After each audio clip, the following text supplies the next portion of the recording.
My dear students, welcome to my channel.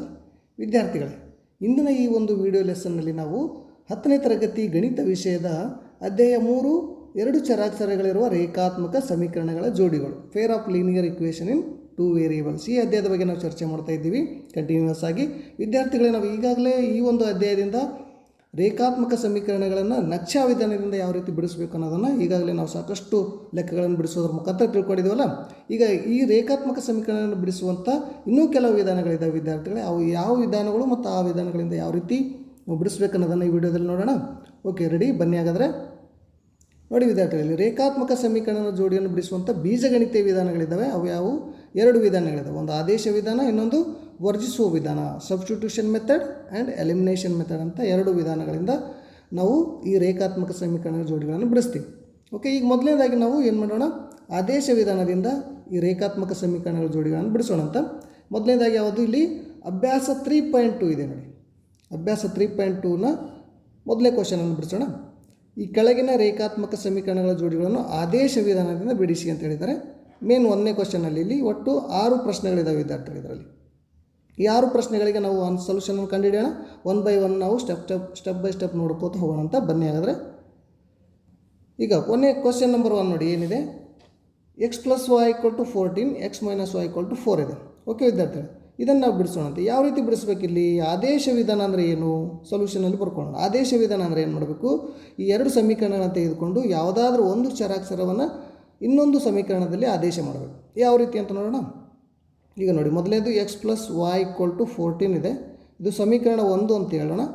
ಇನ್ನೊಂದು x - y = 4 ಇದೆ, ಸಮೀಕರಣ 2 ಅಂತ ಹೇಳೋಣ.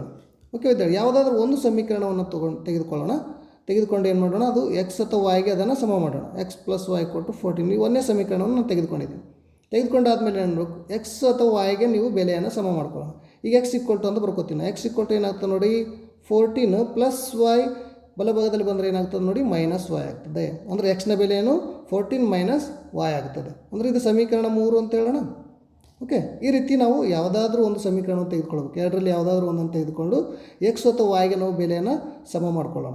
ಈ ಎಕ್ಸ್ನ ವ್ಯಾಲ್ಯೂ 14 - y ಆಯ್ತಲ್ಲ, ಇದು ಸಮೀಕರಣ 3 ಅಂತ ಹೆಸರಿಟ್ಟಿದ್ದೀವಿ. ಈ ಎಕ್ಸ್ನ ವ್ಯಾಲ್ಯೂ ಏನು ಮಾಡೋಣ? ಸಮೀಕರಣ 2ರಲ್ಲಿ ಆದೇಶ ಮಾಡೋಣ. ಯಾಕೆಂದರೆ 1ನೇ ಸಮೀಕರಣ ತೆಗೆದುಕೊಂಡಿದ್ದೀವಲ್ಲ ನಾವು, ಹಾಗಾಗಿ ಇದನ್ನು 2ನೇ ಸಮೀಕರಣದಲ್ಲಿ ಆದೇಶ ಮಾಡಬೇಕು. ಅಂದರೆ x = 14 - y ಅಂತಿದೆಯಲ್ಲ, ಈ ಎಕ್ಸ್ನ ಬೆಲೆ ನಾವೇನರಲ್ಲಿ x ಸಮೀಕರಣ 2ರಲ್ಲಿ ಆದೇಶ ಮಾಡೋಣ. ಸಮೀಕರಣ 2 ಯಾವುದು ಹೇಳಿ? ಇಲ್ಲಿ x - y = 4 ಇದೆ, ಸಮೀಕರಣ 2. ಇಲ್ಲಿ ಎಕ್ಸ್ನ ಬೆಲೆಯನ್ನು ತುಂಬೋಣ. x ಎಷ್ಟು ಅಂದರೆ ನೋಡಿ, 14 - y ಇದೆ. ಅಂದರೆ x ಇದ್ದಲ್ಲಿ 14 - y ಅಂತ ಬರೆಯೋಣ. -y ಹಾಗೆ ಬರ್ಕೊಳ್ಳಿ. ಏನಾಯ್ತು? ಇಲ್ಲಿ 4 ಆಯಿತು. ಈಗ 14 ಹಾಗೆ ಬರೋದ್ರೆ ನೋಡಿ, -y ಎರಡನ್ನು ಕೂಡಬೇಕು ನಾವು. ಯಾಕೆಂದರೆ 2 ಮೈನಸ್ ಬರೋದ್ರಿಂದ ಕೂಡಿಸ್ತೀವಿ. ಕೂಡಿ ಮೈನಸ್ ಚಿಹ್ನೆನೇ ಬರಬೇಕು. ಅಂದರೆ -2y = ಏನಾಗ್ತದೆ? 14 ಆಗ್ತದೆ. 4 ಆಯಿತು, ಸಾರಿ. ಈಗ ಏನು ಮಾಡೋಣ? ಇಲ್ಲಿ -2y ಹಾಗೆ ಬರ್ಕೊಳ್ಳೋಣ. 4 ಹಾಗೆ ಬರೆದು ಈ +14 ಎಡಭಾಗದಲ್ಲಿ ತೆಗೆದುಕೊಂಡು ಬಂದರೆ ಏನಾಗ್ತದೆ? -14 ಆಗ್ತದೆ. ಈ -2y = ಈ 4 - 14 ಅಂದರೆ ಏನು ನೋಡಿ, ಮೈನಸ್ ಮಾಡಿದ್ರೆ -10 ಆಗ್ತದೆ ತಾನೆ.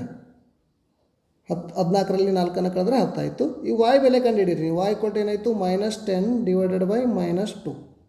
ಗುಣಿಲೆ ಕಳೆದ್ರೆ ಡಿವೈಡ್ ಆಗ್ತದೆ ತಾನೆ. ಇದು 2 1 2 5 10 - ಪ್ಲಸ್ ಆಯಿತು. ಅಂದರೆ yನ ಬೆಲೆ ಏನಾಯ್ತು ನೋಡಿ? 5 ಆಯಿತು. ಓಕೆ, ಈಗೇನು ಮಾಡೋಣ ನಾವು ಹೇಳಿ?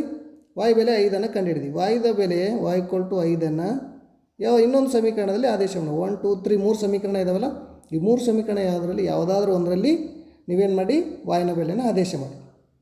ನಾನು ಡೈರೆಕ್ಟ್ ಏನು ಮಾಡ್ತೀನಿ? 3ನೇ ಸಮೀಕರಣದಲ್ಲಿ ಆದೇಶ ಮಾಡ್ತೀನಿ. y = 5ಅನ್ನು ಸಮೀಕರಣ 3ರಲ್ಲಿ ಆದೇಶಿಸಿ ಅಂತ ಬರೆಯೋಣ. ಓಕೆ, ಈಗ 3ನೇ ಸಮೀಕರಣ ಏನಿದೆ ನೋಡಿ, x = 14 - y ಇದೆ. ಡೈರೆಕ್ಟಾಗಿ ಎಕ್ಸ್ನ ಬೆಲೆ ಬಂದುಬಿಡ್ತದೆ. ನಾವು 14 - yನ ಬೆಲೆ ಎಷ್ಟು ಕಂಡುಹಿಡಿದೀವಿ ನೋಡಿ? 5 ಕಂಡುಹಿಡಿದೀವಿ. 5ಅನ್ನು ತುಂಬ್ರಿ. ಈ 14ನಲ್ಲಿ 5 ಏನು ಮಾಡ್ಬೇಕು ಹೇಳಿ? ಮೈನಸ್ ಮಾಡ್ಬೇಕಂದ್ರೆ ಕಳೀರಿ. ಅಂದರೆ ಎಷ್ಟಾಗ್ತದೆ? 9 ಆಗ್ತದೆ. ಅಂದರೆ x = 9 ಆಯಿತು. ಆದ್ದರಿಂದ ವಿದ್ಯಾರ್ಥಿಗಳು ಬರೀಬೇಕು ನೀವು ಇಲ್ಲಿ. x = 9 ಮತ್ತು y = ಎಷ್ಟಾಗ್ತದೆ ನೋಡಿ? 5 ಆಯಿತು ಅಲ್ವಾ? ಈ ಸಮೀಕರಣ ನೋಡಿ ಸರಿ ಹೊಂದುತ್ತದೆ. ಈಗ 9 + 5 ಮಾಡಿ 14 ಆಗ್ತದೆ. 9ರಲ್ಲಿ 5ಅನ್ನು ಕಳೀರಿ ಎಷ್ಟಾಗ್ತದೆ?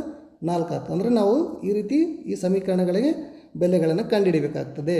ಓಕೆ, ಇದನ್ನು ನಾವು ಆದೇಶ ವಿಧಾನ ಅಂತ ಹೇಳ್ತೀವಿ. ಗೊತ್ತಾಯ್ತಲ್ಲ? ತುಂಬ ಸುಲಭವಿದೆ, ನೀವು ಬಿಡಿಸ್ಬೋದು. ಓಕೆ, ನೆಕ್ಸ್ಟ್ ಕ್ವಶನ್ ನೋಡೋಣ. ಎರಡನೇ ಕ್ವಶನ್ ನೋಡಿ, s - t = 3, s/3 plus t/2 equal to 6 ಇದೆ ವಿದ್ಯಾರ್ಥಿಗಳು. ಓಕೆ, ಇದನ್ನು ಯಾವ ರೀತಿ ಬಿಡಿಸ್ಬೇಕಂತ ನೋಡೋಣ. ಸೊಲ್ಯೂಷನಲ್ಲಿ ಬರ್ಕೊಳ್ರಿ. s minus T equal to 3 ಇದು ಸಮೀಕರಣ 1 ಅಂತ ಹೇಳೋಣ. ಇನ್ನೊಂದು ಸಮೀಕರಣ ಯಾವುದು s/3 plus t/2 equal to ಏನು ಮಾಡೋಣ 6 ಇದು ಸಮೀಕರಣ 2 ಅಂತ ಹೇಳೋಣ. ಈಗ ಸಮೀಕರಣ 1 ತೆಗೆದುಕೊಂಡು ಎಸ್ ಅಥವಾ ಟಿಗೆ ನಾವು ಬೆಲೆಯನ್ನು ಸಮ ಮಾಡೋಣ. ಈಗ s ಮೈನಸ್ ಟಿ ಇದೆ ಸಮೀಕರಣ 1 ತೆಗೆದುಕೊಳ್ತಾ ಇದ್ದೀನಿ. s minus T equal to 3 ಸಮೀಕರಣ 1ರಿಂದ ಎಸ್ಸಿಗೆ ಸಮ ಮಾಡ್ತಾ ಇದ್ದೀನಿ. s ಈಕ್ವಲ್ ಟು ಏನಾಗ್ತದೆ ನೋಡಿರಿ 3 ಪ್ಲಸ್ ಟಿ ಬಲಭಾಗದಲ್ಲಿ ಮೈನಸ್ ಟಿ ಬಲಭಾಗದಲ್ಲಿ ಬಂದರೆ ಏನಾಗ್ತದೆ ಅದು ಪ್ಲಸ್ ಟಿ ಆಯಿತು. ಓಕೆ ವಿದ್ಯಾರ್ಥಿ, ಅಂದರೆ ಎಸ್ನ ಬೆಲೆ ಎಷ್ಟಾಯಿತು ಈಗ 3 ಪ್ಲಸ್ ಟಿ ಆಯಿತು. ಇದನ್ನು ಸಮೀಕರಣ 3 ಅಂತ ಹೇಳೋಣ. ಈಗ ಎಸ್ನ ಬೆಲೆ ಏನು ಮಾಡೋಣ ಈಗ ನೋಡಿ. ಈಗ ಸಮೀಕರಣ 3ನ್ನು ಸಮೀಕರಣ 2ರಲ್ಲಿ ಆದೇಶಿಸಿ ಅಂತ ಬರೀಬೋದು ನೀವು. ಎಸ್ನ ಬೆಲೆ ಸಮೀಕರಣ ಎಲ್ಲಿ ಆದೇಶ ಮಾಡಿರಿ ನೀವು ಸಮೀಕರಣ 2ರಲ್ಲಿ ಆದೇಶಿಸಿ ಅಂತ ಬರೆಯೋಣ. ಎಸ್ನ ಬೆಲೆ ಸಮೀಕರಣ 2ರಲ್ಲಿ ಆದೇಶ ಮಾಡಬೇಕು. ಅಂದರೆ 2ನೇ ಸಮೀಕರಣ ಯಾವುದು ಹೇಳೋಣ. s/3 plus t/2 equal to 6 ಇದೆ. ಎಸ್ ಇದ್ದಲ್ಲಿ ಏನು ಬರೆಯೋಣ ನಾವು ಹೇಳಿ 3 ಪ್ಲಸ್ ಟಿ ಬರಿಬೇಕು. ಓಕೆ ವಿದ್ಯಾರ್ಥಿಗಳು, ಈಗೇನು ಮಾಡೋಣ ಇದಕ್ಕಿಂತ ಮೊದಲೇ ಇಲ್ಲಿ s/3 ಪ್ಲಸ್ t/2 ಇದೆಯಲ್ಲ ಅದಕ್ಕಿಂತ ಬಿಫೋರ್ದಲ್ಲಿ ನಾವು ಇದು ಸಮೀಕರಣವನ್ನು ಸರಿ ಮಾಡ್ಕೊಳ್ಳೋಣ. ಯಾವ ರೀತಿ ಅಂದರೆ ಛೇದದಲ್ಲಿ ಏನಿದೆ 3 ಮತ್ತು 2 ಇದೆಯಲ್ಲ ಈ ಛೇದ ಸಮ ಮಾಡ್ಕೋಬೇಕಾದ್ರೆ ಏನು ಮಾಡಬೇಕು 3 ಮತ್ತು 2ಕ್ಕೆ ಲಸ ತೆಗೆದುಕೊಡ್ರಿ. ಎಷ್ಟಾಗುತ್ತೆ ಲಸ 3 ಮತ್ತು 2ರ ಲಸ 6 ಆಗ್ತದೆ ವಿದ್ಯಾರ್ಥಿ. ಓಕೆ, 6 ಲಸ ಆಗಿರ್ತದೆ. ಈಗ 3ಕ್ಕೆ ಎಷ್ಟು ಗುಣಿಸಿದ್ರೆ 6 3 2ರಲ್ಲಿ 6 ಆಗ್ತದೆ. 2ಕ್ಕೆ ಎಷ್ಟು ಗುಣಿಸಿದ್ರೆ 6 2 3ರಲ್ಲಿ 6 ಆಗ್ತದೆ. ಈಗ ಎಸ್ ಕಟ್ಟಿ 2ಕ್ಕೆ ಗುಣಾಕಾರ ಮಾಡಿ ಮಲ್ಟಿಪ್ಲೈ ಮಾಡಿದ್ರೆ 2s ಆಯ್ತು ಇದು ಪ್ಲಸ್ ಟಿಗೆ 3 ಗುಣಿಸಿದ್ರೆ ಏನಾಗ್ತದೆ 3t ಆಯಿತು ಈಕ್ವಲ್ ಟು 6 ಬರ್ಕೊಡ್ರಿ. ಓಕೆ, ಅಂದರೆ 2s plus 3t/6 equal to 6 ಆಯಿತು.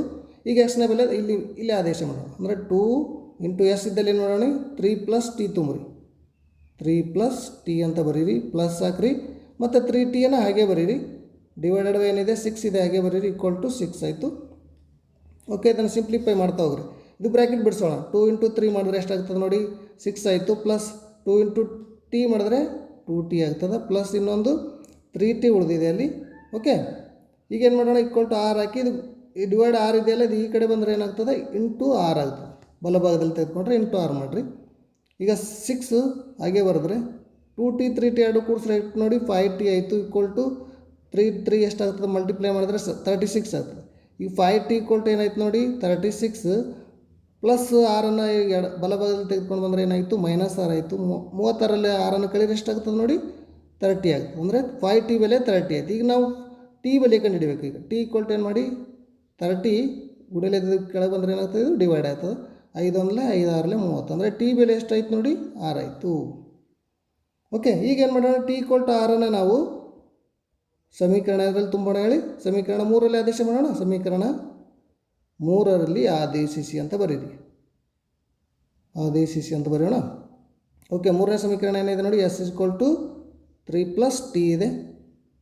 3 ಟಿ ಬೆಲೆ ಎಷ್ಟು ಕಂಡು ಹಿಡಿದಿದ್ದೀವಿ ನೋಡಿ 6 ಕಂಡು ಹಿಡಿದೀವಿ. ತುಂಬ್ರಿ ಅದು ಎಷ್ಟಾಯಿತು 6 ಪ್ಲಸ್ 3 ಮಾಡಿದ್ರೆ 9 ಆಯಿತು. ಆದ್ದರಿಂದ ಏನಾಯ್ತು ನೋಡಿ ವಿದ್ಯಾರ್ಥಿಗಳು ಎಸ್ನ ಬೆಲೆ ಎಸ್ನ ಬೆಲೆ ಎಷ್ಟು 9 ಆಗ್ತದೆ. ಎಸ್ನ ಬೆಲೆ 9 ಆ್ಯಂಡ್ ಟಿ ಬೆಲೆ ಎಷ್ಟಾಗ್ತದೆ ನೋಡಿರಿ 6 ಆಯಿತು. ಓಕೆ, ಈ ರೀತಿ ನೀವು ಬೆಲೆಗಳನ್ನು ಆದೇಶ ವಿಧಾನದಿಂದ ನಾವು ಕಂಡುಹಿಡಬೇಕಾಗುತ್ತೆ. ನೀವು ಇದನ್ನು ಟ್ಯಾಲಿ ಮಾಡಿ ಸಹ ನೋಡ್ಬೋದು. ಓಕೆ, ನೆಕ್ಸ್ಟ್ ಕ್ವಶನ್ ನೋಡೋಣ. ಈಗ 3ನೇ ಕ್ವಶನ್ ನೋಡಿ ಸೊಲ್ಯೂಷನ್ನಲ್ಲಿ ಬರ್ಕೊಳ್ಳೋಣ. ಇದು ಏನಂತ 3x minus y equal to 3 ಸಮೀಕರಣ 1 ಅಂತ ಬರೆಯೋಣ. 9x minus 3y minus 9 equal to ಸಮೀಕರಣ 2 ಅಂತ ಹೇಳೋಣ. ಓಕೆ, ಈಗ ನಾವು ಯಾವುದಕ್ಕೆ ಸಮ ಮಾಡೋಣ ಹೇಳಿ y ಅಥವಾ ಎಕ್ಸ್ಗೆ ಸಮೀಕರಣ 1 ಅಂತ ತೆಗೆದುಕೊಳ್ಳೋಣ. ತೆಗೆದುಕೊಂಡು y ಅಥವಾ ಎಕ್ಸ್ಗೆ ನೀವು ಸಮ ಮಾಡಿದ್ರೆ ಏನಾಗ್ತದೆ ನೋಡಿ. ನಾವು yಗೆ ಸಮ ಮಾಡಿದ್ರೆ ಮೈನಸ್ y ಏನು ಮಾಡ್ತೀನಿ ಬಲಭಾಗದಲ್ಲಿ ತಂದರೆ ಪ್ಲಸ್ y ಆಗ್ತದೆ. ಏನಾಯ್ತು ಇಲ್ಲಿ 3x ಇದು ಬಲಭಾಗದಲ್ಲಿರುವಂಥದ್ದು ಎಡಭಾಗತ್ತಂದರೆ -3x ಮೈನಸ್ 3 ಆಗ್ತದೆ ನೋಡಿ. ಓಕೆ, ಇದು ಸಮೀಕರಣ 3 ಅಂತ ಹೇಳೋಣ. ಸಮೀಕರಣ 3 ಏನು ಮಾಡೋಣ ಸಮೀಕರಣ 3ನ್ನು ಸಮೀಕರಣ ಎಷ್ಟರಲ್ಲಿ 2ರಲ್ಲಿ ಆದೇಶಿಸಿ ಅಂತ ಬರೆಯೋಣ. ಅಂದರೆ ವಾಯಿನ ಬೆಲೆ ಆದೇಶ ಮಾಡಬೇಕು ನಾವು. ಆದೇಶಿಸಿ ಅಂತ ಬರೆಯೋಣ. ಸಮೀಕರಣ ವಾಯಿನ ಬೆಲೆ 3x ಮೈನಸ್ 3 ಇದೆ. ಈಗ ಬರ್ಕೊಳ್ಳೋಣ. ಸಮೀಕರಣ 2 ಯಾವುದಿದೆ ನೋಡಿ 9x minus 3y equal to 9 ಇದೆ. ಓಕೆ, ಯಾವುದ್ರ ಬೆಲೆ ತುಂಬಬೇಕು ನಾವು ಹೇಳಿ ವಾಯಿನ ಬೆಲೆ. ಹಾಗಾಗಿ 9x ಹಾಗೆ ಬರೀರಿ. -3 ಇಂಟು ವಾಯಿದಲ್ಲಿ ಏನು ಬರೀಬೇಕು ನೀವು 3x ಮೈನಸ್ 3 ಅಂತ ಬರೀರಿ ಈಕ್ವಲ್ ಟು 9 ಬರೀಬೇಕು. ಓಕೆ, 9x ಹಾಗೆ ಬರೋಣ. ಇದು ಬ್ರ್ಯಾಕೆಟ್ ಬಿಡಿಸ್ಬೇಕು ಇಲ್ಲಿ. Plus into minus minus 3 3 9x minus into minus plus ಆಗ್ತದೆ. 3 ಮೂರಲೆ ಎಷ್ಟಾಯಿತು 9 ಆಯಿತು. ಓಕೆ ಈಕ್ವಲ್ ಟು 9 ಹಾಗೆ ಬರೀರಿ. ನೋಡಿ ಇಲ್ಲಿ ಪ್ಲಸ್ 9x ಮೈನಸ್ 9x ಎರಡು ಹೋಗ್ತವೆ, ಇನ್ನು 0 ಆಯಿತು ಅಂದರೆ 9 ಈಕ್ವಲ್ ಟು ವಿದ್ಯಾರ್ಥಿಗಳು 9 ಆಯಿತು. ನೋಡಿ ಅಂದರೆ ಏನಾಗಿದೆ ಅದರ ಅರ್ಥ ಇಲ್ಲಿ ಎರಡು ಸಮೀಕರಣಗಳು ಸಮನಾಗಿದ್ದಾವೆ ಅಂತ. ಹಾಗಾಗಿ ಸಮೀಕರಣಗಳು ಸಮನಾಗಿರೋದ್ರಿಂದ ಈ ಒಂದು ಸಮೀಕರಣಕ್ಕೆ ಅಪರಿಮಿತ ಪರಿಹಾರಗಳಿವೆ ಅಂತ ಬರೀಬೇಕು ನೀವು ವಿದ್ಯಾರ್ಥಿ. ಅಪರಿಮಿತ ಪರಿಹಾರಗಳಿವೆ. ಇಲ್ಲಿ ಯಾವುದು ಎಕ್ಸ್ಗೆ ವಾಗಿ ನಿರ್ದಿಷ್ಟವಾದ ಬೆಲೆ ಇಲ್ಲ, ಅನೇಕ ಬೆಲೆಗಳು ನಮಗೆ ಸಿಗ್ತವೆ ಅಂತ ನೀವು ಈ ರೀತಿ ಬರೀಬೋದು. ಓಕೆ ನೆಕ್ಸ್ಟ್ 4th ಕ್ವಶನ್ ನೋಡೋಣ. ಏನಿದೆ ನೋಡಿ 0.2x plus 0.3y equal to 1.3 ಇದೆ. 0.4x plus 0.5y equal to 2.3 ಇದೆ ವಿದ್ಯಾರ್ಥಿಗಳು. ಈಗ ಆಲ್ರೆಡಿ ನಾನು ಇದನ್ನು ಸೊಲ್ಯೂಷನ್ ಮಾಡಿದ್ದೀನಿ, ನಿಮಗೆ ನೋಡ್ಕೋಬೋದು. ಇಲ್ಲಿ ಸೊಲ್ಯೂಷನ್ನಲ್ಲಿ ಏನೇನು ಬರೆದಿದ್ದೀವಿ ಅಂತ ಎಕ್ಸ್ಪ್ಲೇನ್ ಮಾಡೋಣ. ಇದು 1ನೇ ಸಮೀಕರಣ ಅಂತ ತೆಗೆದುಕೊಂಡಿನಿ. ಇದು 2ನೇ ಸಮೀಕರಣ. ಇದೇನು ಮಾಡೀನಿ, ಪಾಯಿಂಟ್ ಇರೋದ್ರಿಂದ ನಾವು ಒಂದು ಸ್ಥಾನ ಬಿಟ್ಟು ಪಾಯಿಂಟ್ ಇದೆಯಲ್ಲ ಅದಕ್ಕೆ ಏನು ಮಾಡೀನಿ 10 ಮಲ್ಟಿಪ್ಲೈ ಮಾಡಿದ್ದೀನಿ. ನೋಡಿ 10 ಮಲ್ಟಿಪ್ಲೈ ಮಾಡೋದ್ರಿಂದ ಏನಾಗ್ತದೆ ಅಂದರೆ ಅದು 0 ಪಾಯಿಂಟ್ ಏನಾಗ್ತದೆ ಹೋಗಿಬಿಡ್ತದೆ. ನೀವು 0.3ಗೆ 10ಲಿಂದ ಮಲ್ಟಿಪ್ಲೈ ಮಾಡಿದ್ರೆ ಎಷ್ಟಾಗ್ತದೆ 3 ಆಗ್ತದೆ. ಅದೇ ರೀತಿ 10ಗೆ 0.2 ಮಲ್ಟಿಪ್ಲೈ ಮಾಡಿದ್ರೆ 2 ಆಗ್ತದೆ. 1.3ಗೆ 10ಅನ್ನು ಗುಣಾಕಾರ ಮಾಡಿದ್ರೆ ಎಷ್ಟಾಗ್ತದೆ 13 ಆಗ್ತದೆ. ನೋಡಿ ಈ ರೀತಿ ಇದನ್ನು ನೀವೇನು ಮಾಡಿ ಗುಣಾಕಾರ ಮಾಡ್ಕೊಂಡು ಬರ್ತಾರೆ 2x ಪ್ಲಸ್ 3y = 13. ಇದು 3ನೇ ಸಮೀಕರಣ ಅಂತ ಹೇಳಿದ್ದೀನಿ. ಇದಕ್ಕೆ 10ಲಿಂದ ಮಲ್ಟಿಪ್ಲೈ ಮಾಡಿದ್ರೆ 2ನೇ ಸಮೀಕರಣಕ್ಕೆ 0.4ಗೆ 10 ಮಲ್ಟಿಪ್ಲೈ ಮಾಡಿದ್ರೆ 4x ಆಗ್ತದೆ. ಪ್ಲಸ್ 0.5ಗೆ 10 ಮಲ್ಟಿಪ್ಲೈ ಮಾಡಿದ್ರೆ 5y ಆಗ್ತದೆ. 2.3ಗೆ 10 ಮಲ್ಟಿಪ್ಲೈ ಮಾಡಿದ್ರೆ 23 ಆಗ್ತದೆ. ಓಕೆ ಇದು ಸಮೀಕರಣ 4 ಅಂತ ಹೇಳಿದ್ದೀವಿ. ಓಕೆ ಅಂದರೆ ನಮಗೆ ಮುಖ್ಯ ಸಮೀಕರಣಗಳು ಯಾವುವು 3 ಮತ್ತು 4 ತೆಗೆದುಕೊಂಡು ಈ ಒಂದು ಬೆಲೆಗಳನ್ನು ಕಂಡುಹಿಡಿಬೇಕು ನಾವು. ಯಾವ ರೀತಿ, ಈಗ ಯಾವುದು ಒಂದು ಸಮೀಕರಣ ತೆಗೆದುಕೊಳ್ಳೋಣ. ಯಾವುದು 1ನೇದು 3ನೇ ಸಮೀಕರಣ 2x ಪ್ಲಸ್ 3y ಏನು ಮಾಡೋಣ, ಇದು 13 ಇದೆಲ್ಲ ಯಾವುದಾದ್ರೂ ಒಂದಕ್ಕೆ ಸಮ ಮಾಡಿರಿ. ಇಲ್ಲಿ ನಾವು yಗೆ ಸಮ ಮಾಡ್ಕೊಂಡು ಅಂದರೆ 3y = ಏನು ಮಾಡೀನಿ 13 ಪ್ಲಸ್ 2x ಈ ಕಡೆ ಬಂದರೆ ಏನಾಗ್ತದೆ ಮೈನಸ್ 2x ಆಯಿತು. ಈ y ಬೆಲೆ ಅಂದರೆ ಏನು ಮಾಡಿದ್ದು 3ನ ಗುಣದಲ್ಲಿ ಬಂದರೆ ಏನಾಗ್ತದೆ ನೋಡಿ ಡಿವೈಡ್ ಆಗ್ತದೆ. 13 ಮೈನಸ್ 2x/3 ಆಯಿತು. ಓಕೆ yನ ಬೆಲೆ ಏನಾಯ್ತು ಈಗ 13 ಮೈನಸ್ 2x/3 ಆಯಿತು. ಈ y ಬೆಲೆ ಏನು ಮಾಡಿ ಸಮೀಕರಣ 4ರಲ್ಲಿ ತುಂಬ್ರಿ. ಯಾಕಂದ್ರೆ 3ನೇ ಸಮೀಕರಣ ತೆಗೆದುಕೊಂಡು ಬಿಡಿಸಿದ್ದೀವಿ, ಈ 4ರಲ್ಲಿ ಆದೇಶಿಸಿ ಅಂತ ಬರೆಯೋಣ. 4ನೇ ಸಮೀಕರಣ ಏನಿದೆ ನೋಡಿ 4x ಪ್ಲಸ್ 5 = 23 ಇದೆ. 4x ಹಾಗೆ ಬರೀ ಪ್ಲಸ್ 5 ಹಾಗೆ ಬರೆದ್ರೆ yನ ಬೆಲೆ ಏನು 13 ಮೈನಸ್ 2x/3 ಬರೀಬೇಕಿಲ್ಲಿ. ಓಕೆ = 23. 4x ಹಾಗೆ ಬರೀ ಇವು 5 ಇದಿಲ್ಲೇ 3 ಇದೆ, ಯಾವುದು ಡಿವೈಡ್ ಆಗೋದಿಲ್ಲ. ಹಾಗಾಗಿ ಏನು ಮಾಡಿರಿ ಒಳಗಡೆ ಇರುವಂಥದ್ದನ್ನು ಮಲ್ಟಿಪ್ಲೈ ಮಾಡೋಣ. 13 × 5 ಮಾಡಿದ್ರೆ 65 ಆಗ್ತದೆ. ಈಗ ಪ್ಲಸ್ ಇಂಟು ಮೈನಸ್ ಇದು ಏನಾಗ್ತದೆ ನೋಡಿ ಮೈನಸ್ ಇದೆ ಹಾಗೆ ಬರೀರಿ. 5 10x/3 ಹಾಗೆ ಬರೀರಿ = 23. ಇಲ್ಲಿ ಏನು ಮಾಡಬೇಕು ವಿದ್ಯಾರ್ಥಿಗಳು ನೀವೀಗ 4x ಪ್ಲಸ್ 65 ಮೈನಸ್ 10x ಇದೆ /3 ಇದೆ ನೋಡಿ. ಈ 3ಇಂದ ಏನು ಮಾಡಿ ಇದು ಲಸ ತೆಗೆದುಕೊಂಡ್ರೆ ಏನಿಲ್ಲ ಕೆಳಗಡೆ 1 ಇರ್ತದೆ. ಲಸ ಎಷ್ಟಾಗ್ತದೆ ಇಲ್ಲಿ 3 ಆಗ್ತದೆ. ನಮ್ಮ ಕೆಳಗಡೆ 3 ಲಸ 3 ಆಗ್ತದೆ. ಇಲ್ಲಿ 3ಕ್ಕೆ 1ಕ್ಕೆ ಎಷ್ಟು ಗುಣಿಸ್ತಾರೆ 3 ಆಗ್ತದೆ. 3 ಅಂದರೆ 4 ಮೂರಲೆ 12x ಬರಬೇಕು. ಇಲ್ಲಿ ಪ್ಲಸ್ 65 ಮೈನಸ್ ಎಷ್ಟು 10x ಆಗಬೇಕು = 23 ಇಲ್ಲಿ ಬರ್ತದೆ ವಿದ್ಯಾರ್ಥಿಗಳಿದು. ಓಕೆ ಇದೇನು ಮಾಡಿ ನೋಡಿ ಇಲ್ಲಿ ಬರ್ತೀನಿ ನಾನು 12x ಪ್ಲಸ್ 65 ಮೈನಸ್ 10x = ಈ 3ಯನ್ನು ಬಲಭಾಗದಲ್ಲಿ ತೆಗೆದುಕೊಂಡು ಬಂದರೆ ಡಿವೈಡ್ ಇದ್ದಿದ್ದು ಏನಾಯಿತು 8 ಆಯಿತು. 23 × 3 ಆಗ್ತದೆ. ಈಗ ನೋಡಿ 12xನಲ್ಲಿ 10x ಏನು ಮಾಡಿದ್ದೀವಿ ಪ್ಲಸ್ಸು ಮೈನಸ್ ಇರೋದ್ರಿಂದ ಕಳೆದಿದ್ದೀನಿ 2x ಆಯಿತು. 16 ಇವೆರಡು ಮಲ್ಟಿಪ್ಲೈ ಮಾಡಿದ್ರೆ 23 × 3 ನೀವು ಮಲ್ಟಿಪ್ಲೈ ಮಾಡಿ 3 3 9 3 6 69 ಆಗ್ತದೆ. ಇದು ಪ್ಲಸ್ 65 ಈ ಕಡೆ ಬಂದರೆ ಮೈನಸ್ 65 ಆಯಿತು. ಓಕೆ 2x = 69ನಲ್ಲಿ 65 ಕಳೀರಿ 4 ಆಗ್ತದೆ. ಎಕ್ಸ್ನ ಬೆಲೆ ಕಂಡುಹಿಡಿಬೇಕಾ. ಈಗ 4/2 ಮಾಡಿರಿ 2 1 2 7 4 ಅಂದರೆ ಎಕ್ಸ್ ಬೆಲೆ ಎಷ್ಟಾಯಿತು 2 ಆಯಿತು. ಓಕೆ ಇಷ್ಟು ನಮಗೆ ಬೆಲೆ ಸಿಕ್ತು. ಎಕ್ಸ್ನ ಬೆಲೆ ಏನು ಮಾಡೋಣ ಸಮೀಕರಣ 3 ಅಥವಾ ಯಾವುದರಲ್ಲಿ 4ರಲ್ಲಿ ಬೇಕಾದರೂ ನೀವು ಆದೇಶ ಮಾಡ್ಬೋದು. 3ನೇ ಸಮೀಕರಣ ತೆಗೆದುಕೊಳ್ಳಿ 2x ಪ್ಲಸ್ 3y = 13. 2 ಇಂಟು ಎಕ್ಸ್ನ ಬೆಲೆ ಎಷ್ಟು ಬರ್ತಿದ್ದೀವಿ ನಾವು ಕಂಡು ಹಿಡಿದಿದ್ದೀವಿ 2 ಪ್ಲಸ್ 3y ಹಾಗೆ ಬರೀರಿ = 13 ಬರೀರಿ. ಈ 2 ಮಲ್ಟಿಪ್ಲೈ ಮಾಡಿ 2 × 2 8 ಆಯಿತು 4 ಆಯಿತು. 3y = 13. 3yಗೆ ಬರ್ತೀನಿ ಏನು ಸಂಖ್ಯೆ ಒಂದು ಕಡೆ ಸೈಡ್ ತೊಗೊಂಡ್ಕೊಂಡ್ರೆ ಪ್ಲಸ್ 4 ಏನಾಯಿತು ಮೈನಸ್ 4 ಆಯಿತು. 13ನಲ್ಲಿ 4ಅನ್ನು ಕಳೀರಿ 9 ಆಗ್ತದೆ. ಈಗ y = ಏನಾಗ್ತದೆ ನೋಡಿರಿ y = 9/3 ಮಾಡಬೇಕು. 9/3 ಅಂದರೆ 3 1 3 3 9 ಅಂದರೆ yನ ಬೆಲೆ ಎಷ್ಟಾಗ್ತದೆ 3 ಆಯಿತು. ಓಕೆ ಇದ್ದರೆ ಅದರಿಂದ ಬರಿಬೋದಿಲ್ಲ. ಆದ್ದರಿಂದ ಎಕ್ಸ್ನ ಬೆಲೆ = 2 y = 3 ನಮಗೆ ಬೇಕಾದಂಥ ಬೆಲೆಗಳು ಎಕ್ಸ್ನ ಮತ್ತು yನ ಬೆಲೆಗಳು. ಓಕೆ ವಿದ್ಯಾರ್ಥಿಗಳು ಇಷ್ಟು 4ನೇ ಒಂದು ಲೆಕ್ಕಕ್ಕೆ ಪರಿಹಾರ ಆಗ್ತದೆ ನೋಡಿ. ಓಕೆ ಈಗ 5th ಕ್ವಶನ್ ನೋಡಿ √2x plus √3y = 0. √3x minus √8y = 0 ಇದೆ. √3x ಪ್ಲಸ್ √3y = 0 ಸಮೀಕರಣ 1 ಅಂತ ಹೇಳೋಣ. ಓಕೆ ಆ ಸಮೀಕರಣ 1ಅನ್ನು ಏನು ಮಾಡಿರಿ ಈಗ √3y = ಬಲಭಾಗದಲ್ಲಿ ಬಂದರೆ ಏನಾಗ್ತದೆ ಮೈನಸ್ √2x ಆಗ್ತದೆ. ಈಗ y = √3 ಈ ಕಡೆ ಬಂದರೆ ಡಿವೈಡ್ ಆಗ್ತದೆ, ಅಂದ್ರೆ ಇದು ಸಮೀಕರಣ 3 ಅಂತ ಬರ್ತೀನಿ. ಸಮೀಕರಣ 1 ಆಗ್ತದೆ. ಇದು ಮಾಡಿದಾಗ y ಸಮ ಮಾಡಿಕೊಂಡ್ರೆ ಸಮೀಕರಣ 3 ಅಂತ ಹೆಸರು ಕೊಟ್ಟಿವಿ. ಈ ಸಮೀಕರಣ 3 ಏನು ಮಾಡಿ ಸಮೀಕರಣ 2ರಲ್ಲಿ ಆದೇಶ ಮಾಡಿ. ಇದು ಎರಡನೇ ಸಮೀಕರಣ. √3x - √8y = 0. ಓಕೆ, √3x ಆಗಿ ಬರೋದು, √8 ಆಗಿ ಬರೆದ್ರೆ y ಬೆಲೆ ಏನು ಬರೀಬೇಕು ನಮಗೂ -√2/√3 × x ಬರೀಬೇಕು. √2/√3 × x = 0. √3x ಆಗಿ ಬರೋದು. ಇಲ್ಲಿ ಚಿಹ್ನೆಗಳನ್ನು ಗುಣಾಕಾರ ಮಾಡಿದ್ವಿ ನಾವು. ಮೈನಸ್ ಇಂಟು ಮೈನಸ್ ಏನಾಯಿತು, ಪ್ಲಸ್ ಆಯ್ತದೆ. √8 × √2 × x ಆಗ್ತದೆ. √3 ಆಗಿ ಬರೋದು = 0 ಆಯಿತು. √3x ಆಗಿ ಬರೀರಿ. ಎರಡು ಮಲ್ಟಿಪ್ಲೈ ಮಾಡಿ ಸಂಖ್ಯೆ 8 16x √3 = 0 ಆಯಿತು. ಓಕೆ, ಈಗ 16 ವರ್ಗಮೂಲ ಬರ್ತದಲ್ಲ ನಮಗೆ, √3x ಆಗಿ ಬರೋದು. 16 ವರ್ಗಮೂಲ ಎಷ್ಟು 4 ಆಗ್ತದೆ. x ಆಗಿ ಬರೀರಿ. √3 = 0. ಓಕೆ, ಇಲ್ಲಿ ನೋಡಿ ವಿದ್ಯಾರ್ಥಿಗಳು ಏನು ಮಾಡ್ಬೇಕೀಗ, ಇಲ್ಲಿ ಕೆಳಗಡೆ ಏನಿಲ್ಲ 1 ಇರ್ತಲ್ಲ, √3 × 1ಕ್ಕೆ ನಾವು LCM ತೆಗೆದುಕೊಂಡ್ರೆ √3 ಆಗ್ತದೆ. ಓಕೆ, ಇದು √3 ಮಲ್ಟಿಪ್ಲೈ ಮಾಡಿದ್ರೆ ಏನಾಗ್ತದೆ, √3 × √3 ಮಲ್ಟಿಪ್ಲೈ ಮಾಡಿದ್ರೆ ನಮಗೆ 3 ಬರ್ತದೆ. ಹಾಗಾಗಿ 3x ಬರೆದಿದ್ದೀನಿ. ಇದು +4x = 3 ಬರೀರಿ. ಓಕೆ, 3x + 4x ಎರಡು ಕೂಡಿದ್ರೆ 7x ಆಗ್ತದೆ. √3 × 0 × √3 ಮಾಡಿದ್ರೆ ನಮಗೆ ಆನ್ಸರ್ ಏನಾಗ್ತದೆ, 0 ಆಗ್ತದೆ. ಓಕೆ, ಅಂದರೆ x ಬೆಲೆ ಏನಾಯ್ತು ಈಗ 0/7 ಅಂದರೆ 0 ಆನ್ಸರ್ ಆಗ್ತದೆ. x = ಓಕೆ, ಅಂದ್ರೇನು x ನ ಬೆಲೆ 0 ಆಯಿತು. ಈ 0 ಏನು ಮಾಡೋಣ, ಸಮೀಕರಣ 3ರಲ್ಲಿ ಆದೇಶ ಮಾಡಿರಿ. 3ನೇ ಸಮೀಕರಣ ಏನದ y = -√2/√3 × 0 ಇದೆ. ಇಂಟು ಏನು ಇಲ್ಲಿ 0 ಯಾವುದೇ x ನ ಬೆಲೆ 0 ತುಂಬಿದ್ದೀನಿ. -√2/√3 × 0 ಮಾಡಿದ್ರೆ ಏನಾಗ್ತದೆ, ಅದನ್ನು ಸಹ 0ನೇ ಆಗ್ತದೆ. ಆದ್ದರಿಂದ x ನ ಬೆಲೆ 0 ಮತ್ತು y ನ ಬೆಲೆ 0 ವಿದ್ಯಾರ್ಥಿಗಳೇ. ಎಷ್ಟನೇ ಕ್ವಶನ್ ಇದು, 5th ಕ್ವಶನ್ ನೋಡಿ. ಓಕೆ, ಇನ್ನೊಂದು ಲಾಸ್ಟ್ ಕ್ವಶನ್ ಇದೆ, 6th ನೋಡಿ. 3x/2 - 5x/2 = -2 ಇದೆ. ಇಲ್ಲಿ x/3 + y/2 = 13/6 ಇದೆ ವಿದ್ಯಾರ್ಥಿಗಳು. ಇಲ್ಲಿ ಏನಾಗಿದೆ ನೋಡಿ, 3x/2 - 5x/3 ಇದೆ. ಇದು -2. ಇದಕ್ಕೆ ಏನು ಮಾಡಿದ್ವಿ, ಲಸ್ ಇದೆಲ್ಲ 2 ಮತ್ತು 3 ಲಸ್ ಎಷ್ಟು 6 ಹತ್ತಲ್ಲ, 6ರಿಂದ ಮಲ್ಟಿಪ್ಲೈ ಮಾಡ್ಕೊಂಡಿವಿ ಸಮೀಕರಣ 1. 6ರಿಂದ ಮಲ್ಟಿಪ್ಲೈ ಮಾಡಿದ್ರೆ ಏನಾಗ್ತದೆ ನೋಡಿ, ಇಲ್ಲಿ 9x - 10y = -12 ಆಗ್ತದೆ. ಸಮೀಕರಣ 3 ಅಂತ ಇಟ್ಟಿದ್ದೀನಿ. ಇದು ಎರಡನೇ ಸಮೀಕರಣಕ್ಕೆ ಸಹ 6ರಿಂದ ಮಲ್ಟಿಪ್ಲೈ ಮಾಡಿ, ಯಾಕೆಂದರೆ 3 ಮತ್ತು 2ರ ಲಸ 6 ಆಗ್ತದೆ. ಓಕೆ, ಅದರಿಂದ ಮಾಡಿದ್ರೆ ಏನಾಗ್ತದೆ ನೋಡಿರಿ, 2x + 3y = 13 ಆಗ್ತದೆ. ಇದು ಸಮೀಕರಣ 4 ಅಂತ ಮಾಡಿದ್ದೀವಿ. ಈಗ 3ನೇ ಸಮೀಕರಣ ತೆಗೆದುಕೊಂಡಿದ್ದೀವಿ ನಾವು. 1ನೇ ಸಮೀಕರಣ 9x - 10y = -12 ಆಗ್ತದೆ. ಓಕೆ, ಈಗ ಏನು ಮಾಡೋಣ, ನಾನು 10yಗೆ ಬಲಭಾಗದಲ್ಲಿ ತೆಗೆದುಕೊಂಡ್ರೆ +10y ಆಯಿತು. 9x -12 ಎಡಭಾಗಕ್ಕೆ ಬಂದರೆ +12 ಆಗ್ತದೆ. ಓಕೆ, y ಬೆಲೆ ಕಂಡುಹಿಡಿಯೋದು ಅಂದರೆ 9x + 12 / 10 ಆಗ್ತದೆ. ಇದು y ನ ಬೆಲೆ 9x + 12/10 ಆಯಿತು.